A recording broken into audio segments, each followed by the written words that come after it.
في المخيم جميعا حسبنا بالله ونعم الوكيل حسبنا بالله। এতক্ষণ ধরে যে ভিডিও চিত্রটা আপনারা দেখেছেন এটি গাজার চিত্র নয়, এটি পশ্চিম তীরের জেনিনে আজকে এই ঘটনা ঘটেছে।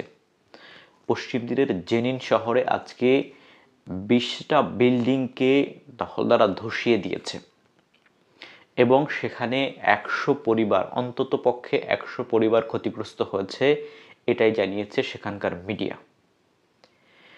এবং এই ঘটনার আগে দখলদার বাহিনী সেখানে ট্রাক ভর্তি করে এক ট্রাক তারা বিস্ফোরক সেখানে নিয়ে এসেছে, নিয়ে এসে নির্বিচারে এই ধরনের 20টা বিল্ডিংকে তারা ধসিয়ে দিয়েছে। যখন একটা এলাকাতে 20টা বিল্ডিং এইভাবে ধসিয়ে দেওয়া হয়, সেখানে কি এই বিষয়টা বিবেচনা করা হয় যে এখানে সাধারণ মানুষ নাকি অন্য কেউ আছে, কে ক্ষতিগ্রস্ত হচ্ছে না হচ্ছে সেই বিষয়টা কি বিবেচনা করা হয়? যেমনটা তারা ঘটিয়েছে গাজায়, এখন সেই ঘটনাটা পশ্চিম তীরে এখন ঘটাচ্ছে। এখন আপনার কাছে প্রশ্ন থাকতে পারে যে পশ্চিম তীরে যখন এই ঘটনাগুলো ঘটছে তখন মাহমুদ আব্বাসের যে অথরিটি তারা কি করছে?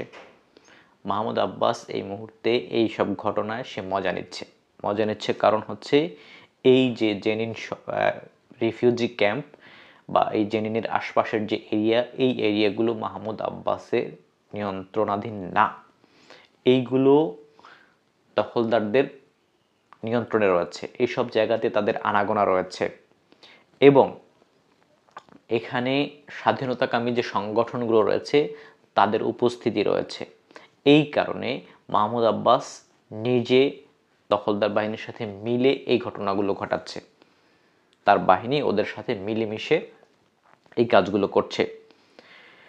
প্রিয় দর্শক, আজকে দখলদারদের মিডিয়া হারেস সংবাদ প্রকাশ করেছে, তারা বলছে যে তাদের প্রধানমন্ত্রী আমেরিকা গিয়েছে ট্রাম্পের সাথে সাক্ষাৎ করার জন্য এবং আগামী মঙ্গলবারে একটা ঘোষণা আসতে পারে যে সৌদি আরবের সাথে যে নর্মালাইজেশনের যে ব্যাপারটা ইসরায়েলের, সেইটার বিষয়ে যে কী অগ্রগতি হয়েছে সে বিষয়ে একটা ঘোষণা আসতে পারে।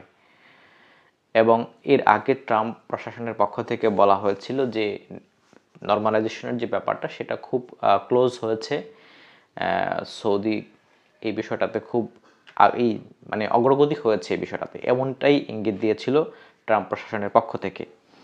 তো এখন সেটার যে অগ্রগতি হয়েছে কতটুকু সেই বিষয়টা আগামী মঙ্গলবারে ঘোষণা আসতে পারে। এদিকে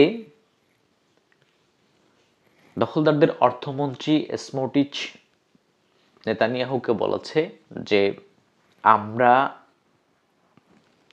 পুরো পশ্চিম তীর, গাজা, লেবানন সীমান্ত, এইগুলোকে আমরা টোটালি কন্ট্রোলে আমরা নিয়ে নিব, এটার জন্য যা যা করা দরকার তা আমরা করব এবং এটার জন্য যেসব প্রয়োজনীয় পদক্ষেপ সেটা তাকে নিতে বলেছে এবং বলেছে যে আমরা অক্টোপাসের মাথা কেটে দেব। মানে ইরানের কথা বলছে যে ইরান যে তাদের প্রক্সির মাধ্যমে, তাদের যে সংগঠনগুলোর মাধ্যমে যা এই যুদ্ধ করছে, এজন্য ইরানকে তারা ধরবে এবং ইরানের পক্ষ থেকে যে ধরনের হুমকি এখন এই সময় রয়েছে, যেমন ইরানের নিউক্লিয়ার ফ্যাসিলিটি, সেই সব জায়গাতে তারা হিট করবে এবং এই ধরনের হুমকি তারা দূর করতে চায়। মানে এই হুঙ্কার বা এই ধরনের বড় বড় কথা এখন পর্যন্ত ওদের অর্থমন্ত্রী নেতানিয়াহুকে বলছে। প্রিয় দর্শক, ধন্যবাদ সবাইকে। আসসালামু আলাইকুম।